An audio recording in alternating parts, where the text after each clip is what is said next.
there's going to be a compromise somewhere unless you get really, really clear on who you are and what you want. And then you actually take the steps to create that. So it's easy and it's hard. Like it was hard for me to change my business model 12 years ago, but I've never looked back because again, my sons are men now and I love who they are. I love hanging out with them. We have a super tight relationship because that was what was really important to me as a mother and as a woman. You know, in business, I've opened doors and been able to, I've had a television show, I've done podcasting, I've done business coaching. Oh my gosh. Those things have opened doors to me because I took a risk and I was able to go, this is who I am, this is what I want. Yeah. So asking yourself those hard questions and then having the courage and the support around you to follow, it makes a massive difference. I think anybody listening, here would be my recipe. And Melissa, tell me what you think of this. Number one, find those 2, 3, 4, no more than 5 people who absolutely love you and love you. They truly know you. And also they will not let you BS them.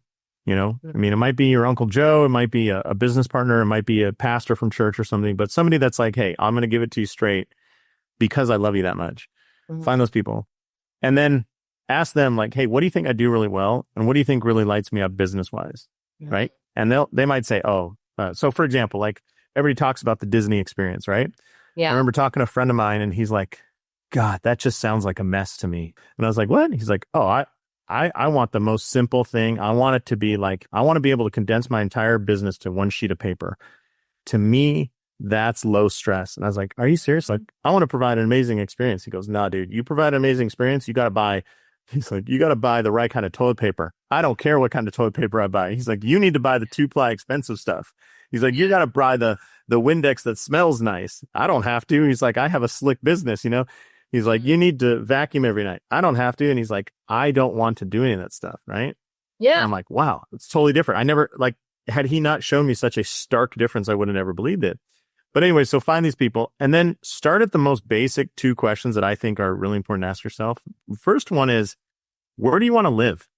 Like, yeah, I know sometimes we just fall into this, but like my hometown is kind of dumpy. I mean, it's in Southern California. It's north of LA by about an hour.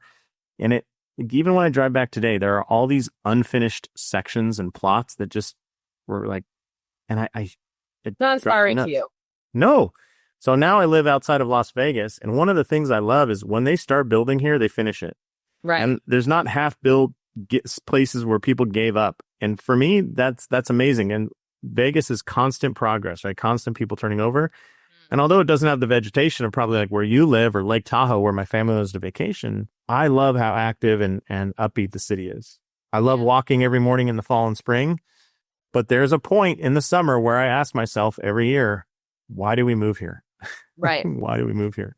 So I think that's certainly something to consider, especially when you get to that season of life. If you're somebody who's going to have kids, living near your family is a bigger deal than people. Nobody ever told me that that's going to become a bigger deal. My family, my wife's family moved nearby in 2021, and I don't know how we did kid care before that with them.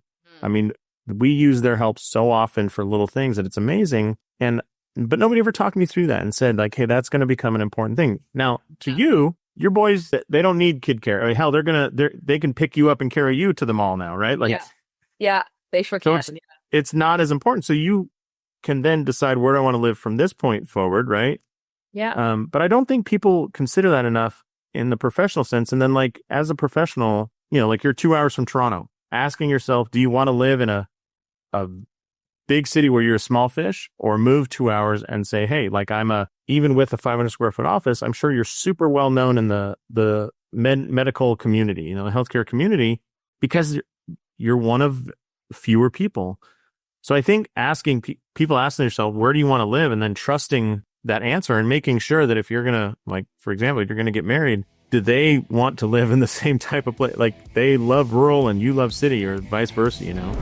Thanks for tuning in to this episode of Trust Driven Insights, brought to you by TrustDrivenCare. Imagine a world where all your patient communication is in one place, seamless, effortless, and on autopilot. That's the power of TrustDrivenCare. If you're ready to streamline your practice, check out TrustDrivenCare.com and see what's possible. Trust Driven Insights, real conversations, smarter care, stronger business.